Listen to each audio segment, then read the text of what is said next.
जय शिवराय मित्रांनो, मी विशाल सोनकर. आज मराठीमधून व्हिडिओ घेऊन यायचं कारण असं आहे की आपली मराठी लोक जोखीम घेत नाही आणि शेअर मार्केटमध्ये इन्व्हेस्टमेंट करत नाहीत. जर जोखीम नाही घेतली तर चांगले परतावा कसं काय भेटणार, याच्यासाठी मी एक असं उदाहरण घेऊन आलोय तुमच्यासाठी खास, की ते उदाहरण ऐकून तुम्ही शॉक व्हाल.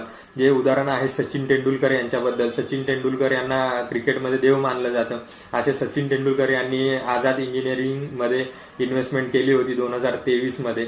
6 मार्च 2023 मध्ये आझाद इंजिनिअरिंग मध्ये सचिन तेंडुलकर यांनी 5 करोडची इन्व्हेस्टमेंट केली होती आणि त्यांना फक्त 1 वर्षाच्या आतमध्येच 9 महिन्यामध्ये त्यांना 360% रिटर्न भेटले होते आणि त्यांनी कंटिन्यू ठेवलेली आहे इन्व्हेस्टमेंट. आझाद इंजिनिअरिंग मध्ये सचिन तेंडुलकर यांनी 5 करोडची इन्व्हेस्टमेंट केली होती आणि आजच्या तारखेला त्यांची इन्व्हेस्टमेंट 5 करोड वरून 20 करोड ते 37 करोड पर्यंत इन्व्हेस्टमेंट वाढलेली आहे त्यांची. म्हणून मी हा व्हिडिओ घेऊन आलो की आपल्या जास्तीत जास्त मराठी लोकांनी शेअर मार्केटमध्ये इन्व्हेस्टमेंट करावी आणि